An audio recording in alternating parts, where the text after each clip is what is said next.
My children weren't invited to Christmas because there wasn't room, but my brother's kids were all over the house. I quietly packed our gifts and left. The next morning, I unwrapped something online and tagged every single relative. I found out my kids weren't invited to Christmas through a text that didn't even mention their names. Just a quick message from my mom 2 weeks before the 25th. Hey, sweetie, we're doing something smaller this year. Just immediate family. Hope that's okay. I stared at it for a long time, not sure what she meant by immediate family, considering I am her daughter. I texted back asking who would be there. After a few hours, she finally replied, just Ryan and Melanie and the kids. It's easier that way. You know how crowded it gets.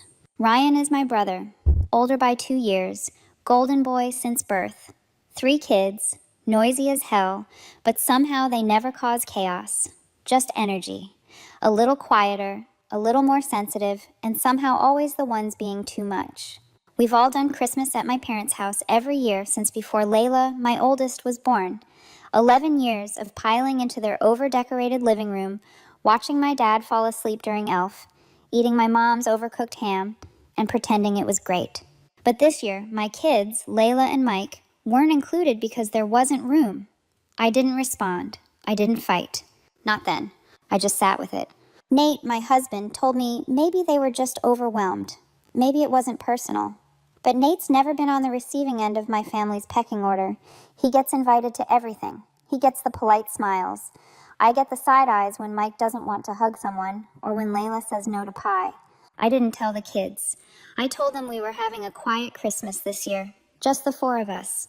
They were disappointed, but they didn't question it. They've learned not to. Still, I packed the car on Christmas Eve. Every gift I had wrapped for my parents, for Ryan, for his kids. I told Nate I wanted to drop them off. Just be decent. He didn't argue. We drove over around 3 o'clock p.m. Their street was already packed with cars. I had to park halfway down the block. That was my first clue. The second was the front door being wide open even though it was freezing. I didn't even get to the porch before I saw inside. Every light was on, fireplace crackling, laughter echoing from the living room, and Ryan's kids were everywhere. Wrapping paper in the air, toys scattered, music blasting. My mom was taking pictures, my dad was pouring wine. No room, huh? I turned around, walked back to the car, and opened the trunk. Nate didn't say a word. I packed the gifts back in. All of them. We drove home in silence. I didn't cry. I wasn't even angry. I was past that. The next morning, I decided if they didn't have room for us at Christmas, I'd make some room online, and I tagged every single one of them. The morning after Christmas, while the rest of the world was posting family photos and matching pajamas, I was uploading something different. Something I'd been drafting in my head since we got back home the night before. It wasn't dramatic, it wasn't emotional. I didn't even mention names. I just wrote, funny how some kids get to be the center of Christmas while others get quietly uninvited because there's not enough room. Hope everyone enjoyed the space. We sure did. Just us and the truth this year. Then I attached a photo. The pile of untouched gifts I had reloaded into the trunk, all labeled, all wrapped, sitting under our tree, unopened. And I tagged every adult in my family. It didn't take long. Ryan was first, texted me within 15 minutes. What is this about? I didn't answer. Then Melanie messaged me a string of passive-aggressive lines. I don't know what you're implying, but this feels really unfair to your parents. Maybe talk to them instead of making this public. I let that one sit too. But it was my mom who called 3 times in a row. I didn't pick up. Then the voicemail came in. She wanted me to take it down. Said it was causing unnecessary drama. Said I was blowing things out of proportion. No apology. Not a word about the kids. That's when I posted a second time. Not deleting anything. My kids deserved an explanation. They're not too young to feel left out. And I'm not too old to pretend silence is polite. If you want this gone, you'll need to say something real to them. Not to me. You know where to find us. After that, my dad called Nate. Not me. Nate. They figured he'd be the calm one. Said they didn't want this to ruin the family, that we should come over and talk. Nate told them we weren't interested in a family meeting where the kids would be treated like background noise again. That night, we sat on the floor and finally opened those gifts with Layla and Mike. I didn't say anything. I just watched them. I saw the way they paused after every box, like they were waiting for more, for the doorbell to ring. Maybe for someone to say this was all a misunderstanding. But it wasn't. And I wasn't finished. Because for the past 5 years, I'd been helping my parents financially, quietly, monthly, covering small things here and there, repairs, prescriptions, groceries when they were a little tight. It wasn't charity, it was love. But love goes both ways. And after what happened, I wasn't sure they remembered that. So I opened one more thing that night, my banking app. I didn't make a big show of it. No threats, no final warnings. I just went into my recurring payments and canceled the auto transfer to my parents' account. It had been $400 a month for the last 5 years, sometimes more around the holidays. Never once did I ask for anything in return. I never even told Nate how much I'd given them until that night. He sat up straight when I showed him the total. They needed it, he said, and I needed a family who didn't lie to my kids' faces and call it easier. The next morning, my mom texted again. This time, she asked if we could come over that weekend and talk without the internet watching. I responded with one sentence. Only if Layla and Mike get an apology first. She left me on red. By New Year's, it had started to spread. A few cousins messaged me privately, saying they saw the post and asking what happened. Apparently, Ryan and Melanie had told everyone I had overreacted because my kids didn't come to a Christmas that was never meant to be a big deal. But they were still circulating the photos. The tree, the matching outfits, the 5-layer dessert tray. Not a big deal, right? A week later, I got a message from my parents' neighbor, someone I barely know, just a sweet older woman who once babysat Layla when we were desperate. She said she hoped everything was okay, that she saw my kids weren't there this year, and it just felt wrong. That's when I knew my parents weren't just embarrassed. They were exposed. The next transfer was supposed to go out on the 5th. When it didn't, my dad texted me. It was just a question mark. That was it. No, how are you? No, we missed the kids.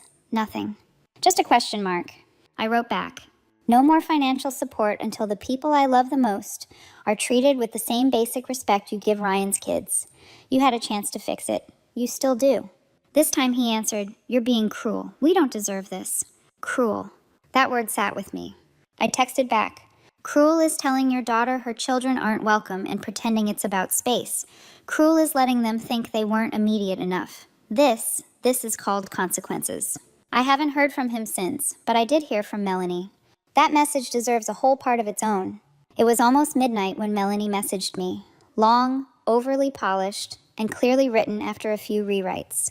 She opened with a line pretending to care. I hope you and the kids are doing okay. Then immediately got to her point. She said my posts had caused confusion among family, that the kids were starting to ask questions, that she and Ryan didn't appreciate being painted as the reason for the rift. She used phrases like narrative and misunderstandings, and said it would be best for everyone if I deleted the posts and moved forward. Then she slipped in a line that made my skin crawl. You've always been so generous with your time and support, especially financially. I'd hate to see resentment destroy what we've all worked to build as a family. Work to build. Like I was a business partner, not their scapegoat. Like the years I spent covering bills for my parents and dropping everything when they needed help were just expected parts of the structure. I didn't respond right away. I sat with it. I reread it 3 times. Then I sent it in full to my cousins Aaron and Julia and my Aunt Laura. All 3 had reached out to check on me after the Christmas mess. The responses came fast. This is manipulative. She's not sorry, she's just uncomfortable. God, Lynette, I'm so sorry. They saw what I saw. When I finally responded to Melanie the next afternoon, I didn't waste words. Melanie, I posted the truth. If it makes people uncomfortable, maybe they should ask why. My children were excluded. You didn't speak up. Neither did Ryan. If you're worried about your reputation, that's on you. As for the money, that ended when the lies began. I owe my kids more than I owe this family's image. She didn't reply. 3 days later, my mom texted me again. Said she wanted to talk, just the 2 of us, and that we should leave the past in the past. I asked the same thing I had asked a dozen times by now. Will you apologize to Layla and Mike? Her answer? I just don't want to say something wrong and make things worse. There it was. She'd rather say nothing at all than admit what she did, not even to a couple of kids who just wanted to be part of Christmas. So I told her we were done. No more helping with the utility bills. No more surprise Amazon orders when their dog needed food or my dad's blood pressure machine broke again. Done showing up when the door only opened for one side of the family. And they went quiet. Like truly quiet, not just ignoring texts. I mean total silence. Until last week. That's when a white envelope showed up in the mail. No return address. Inside was a folded invitation card, pastel with sparkles. One of Ryan and Melanie's kids was turning 10. They were throwing a big party, a bounce house, face painting, cotton candy machine. All cousins welcome. They had included Layla and Mike like nothing ever happened. The envelope showed up on a Tuesday. No return address, just our last name in curly letters written across the front, like it had been passed through a glitter factory. I knew what it was before I even opened it. Melanie always goes overboard with party invitations. Inside was a trifold card with balloons and sparkles. One of Ryan and Melanie's kids was turning 10. They were throwing a big top bash complete with a bounce house, face painting, popcorn machines, a magician, the works. And at the bottom, in gold font, all cousins welcome. I put the card on the counter and stared at it like it was something alive. A trap, maybe. After weeks of silence, after being told there wasn't room for my kids at Christmas, they suddenly had a guest list big enough for a circus. Nate saw the envelope when he got home. I didn't say a word. He read it, let out a small laugh, and asked the obvious. So now they want them there? I nodded. He shook his head and didn't push further. We both knew what this was. A PR stunt, a cleanup job. I sat on it for a day. Then I made the hard choice. I told Layla and Mike about the invite. Layla looked confused right away. Mike just blinked. Why now? Layla asked. I told her I didn't know. Mike asked quietly if Grandma and Grandpa would be there. When I said yes, he glanced down at the floor. I don't want to go. And that was that. My kids knew it wasn't real. They knew what the sudden welcome was worth. I felt proud and gutted at the same time. But I wasn't finished. I took a photo of the invitation and posted it to my Instagram story. Close friends and family only. The caption was short and it burned. No room for them at Christmas. But now that there's a magician and other people watching, suddenly there's room at the party. Not buying it. My kids don't need performative love. It wasn't even 5 minutes before the message icon lit up. Melanie. Seriously. That was all she wrote. Like I was the one out of line. Then my dad called. Not me directly. He called Nate again. Tried to act like he just wanted to talk. Nate handed me the phone. He started with the usual. We didn't mean for it to go this far. Things got misunderstood. No one wanted to hurt anyone. Then he asked if I'd consider taking down the post. Not once did he mention the kids. Not once did he say their names. I said the same thing I'd said before. You want it gone? Then apologize. To Layla, to Mike. Look them in the eye and tell them they were wrong to exclude them. Do that and I'll take everything down. He went quiet. Then he said, that's not going to happen. So I said, then neither is this party. And I hung up. They still think this is about appearances, about saving face. They still think I'm the problem. But that story they're trying to protect? It's already cracking. Because the real story, the one they're so desperate to silence, isn't just mine anymore. It's Layla's. It's Micah's. And they remember everything. The party came and went. We stayed home. Mike built a Lego city. Layla read a book cover to cover. Nate grilled outside even though it was freezing. We played board games and laughed and pretended not to wonder what kind of pictures were being posted from that party. I knew there'd be some. Melanie can't help herself. By the next morning, her Facebook was a scrapbook. Group photos, close-ups of the face painter, Ryan pretending to juggle, my parents beaming in every frame, holding Ryan's youngest like he was made of gold. Not a single mention of Layla or Mike. Not even a missed a few cousins caption. Just like we never existed. I scrolled through it once, then I logged out and deleted the app. A few days later, Nate's sister invited us over for dinner. Just us. No expectations, no undertones. Her kids adore mine, and no one pretends over there. No walking on eggshells. While the kids played, I told her the whole story. All of it. Even the money. She listened. Then she asked something that caught me off guard. Why did you keep helping them for so long? I didn't know how to answer. At first, it was just instinct. They were my parents. They needed help. But somewhere along the way, it became payment. I wasn't just covering bills. I was paying for belonging. And they still shortchanged my kids. A week later, I got a text from my mom. Not an apology. Just a single sentence. We miss the kids. Can we start fresh? I stared at it for a long time. She still wouldn't say the words. Not even close. Just a vague offer to move on without looking back. I typed my response slowly. You can see them when you acknowledge what you did. You don't have to grovel. Just say it to their faces. You were wrong, and they matter. It's been 3 months. She hasn't replied. Ryan and Melanie haven't spoken to me since the night of the post. My parents haven't seen Layla and Mike in person. I thought maybe it would bother me more, that I'd feel guilt. But I don't.